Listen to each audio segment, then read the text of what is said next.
Hello everyone. आज हम लोग पढ़ेंगे जेवीएम का आर्किटेक्चर। जेवीएम क्या होता है? हमारा जावा वर्चुअल मशीन होता है। हमने इसके बारे में ऑलरेडी पढ़ा हुआ है पहले भी। तो आज हम इसका स्ट्रक्चर समझेंगे।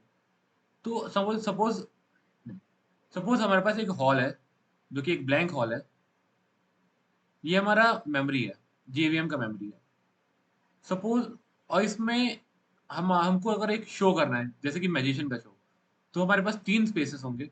यहाँ पे एक स्पेस होगा, यहाँ पे मैजिशियन का स्पेस, जहाँ पे ऑलरेडी रिजर्व्ड एरिया है, जहाँ पे वो आके परफॉर्म करेगा। कुछ एरिया रिजर्व्ड एरिया, जहाँ पे लोग, जिन लोगों ने ऑलरेडी टिकट बाय किया हुआ है, वो यहाँ आके बैठेंगे, जो हम कह रहे हैं pre reserved area. And the third area, blank area, जहाँ पे अगर किसी को एट द एंड में आके अगर कोई खरीदता है टिकट, तो वो आके यहाँ पे बैठ सकता है। सो ये हमारा स्टैक ऑफ चेयर्स है, जो यहाँ पे लग सकते हैं एंड में।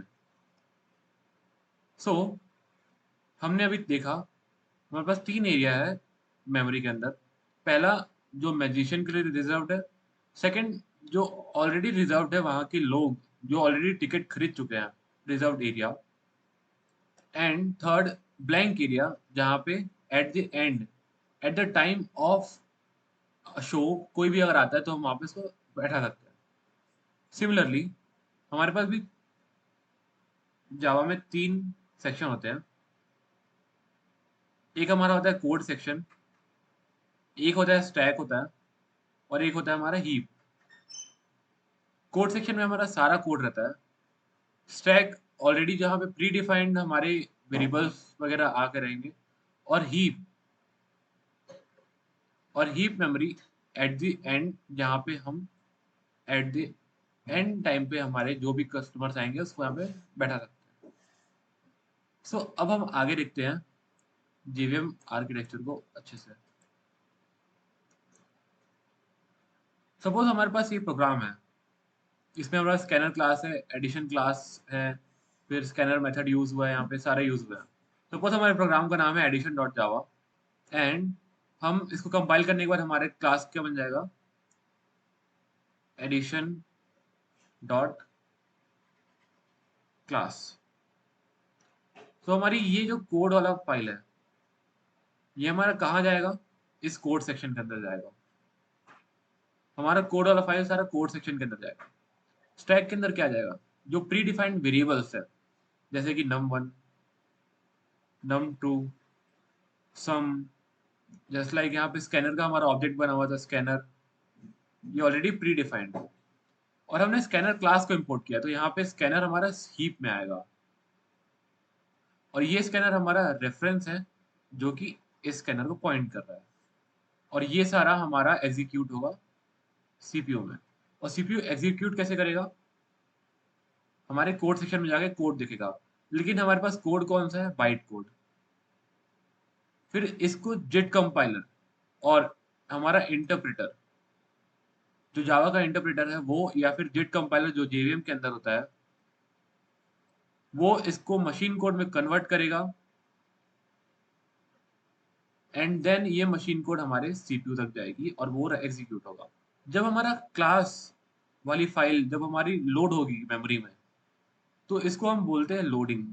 जावा में हमारे पास सारे जो फाइल्स होती है, वो क्लासेस के अंदर होती है। जो सारे डेटा टाइप्स, वेरिएबल्स वगैरह होते हैं, वो सारे क्लासेस के अंदर होती है। तो हम इसको बोलते हैं क्लास लोडिंग। और क्लास लोडिंग कौन करता है? Class loader. So class loader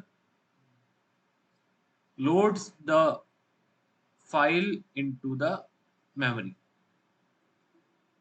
सो अब हम आगे देखते हैं। अब हम क्लास लोडर को अच्छे से समझेंगे। हमारा ये मेमोरी एरिया है, जो कि हमने कोड सेक्शन कहा था। ये हीप मेमोरी, ये स्टैक मेमोरी।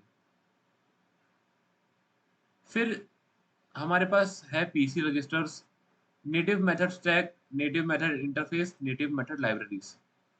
सो जैसे कि जेवीएम मेमोरी है, तो इसके अंदर सारा हमारा जो हमने अभी डिस्कस किया वो है।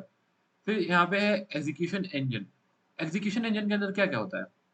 इसके अंदर होता है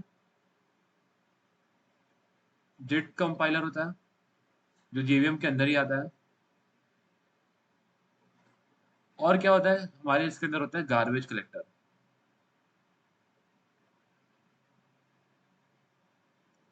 गार्बेज कलेक्टर का काम क्या होता है, जब हम हीप में, जस्ट सपोज हमने अभी ऊपर एग्जांपल में देखा कि अगर हमारे एट द एंड में हमारी कुछ चेयर्स अगर लगती है तो वो हट भी सकती है, तो उसको, अगर वो चेयर ब्लैंक रहती है तो उसको हटाने का काम कौन करता है, गार्बेज कलेक्टर।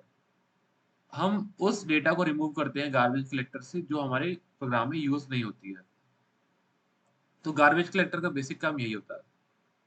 फिर native method interface and native method libraries, इसका क्या मतलब है? इससे पहले हम देखते हैं पीसी रजिस्टर्स क्या होते हैं।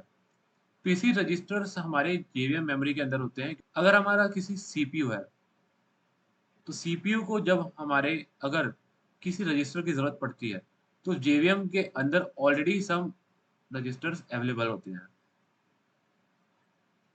सो नेटिव मेथड लाइब्रेरीज क्या होती हैं कि जेवीएम के मेमोरी के अंदर हमारे पास सी प्लस प्लस के भी बहुत सारे प्रोग्राम्स लिखे हुए हैं।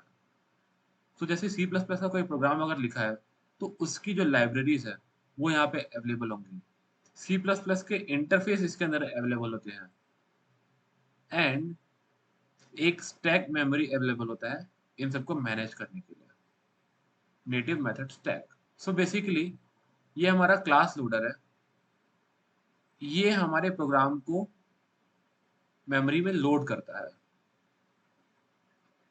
Class loader loads the programme into the memory. So that's all for now. हम अभी देख रहे हैं जेवीएम आर्किटेक्चर, और आगे एक और वीडियो आएगा जेवीएम आर्किटेक्चर का, तो आप उसको देख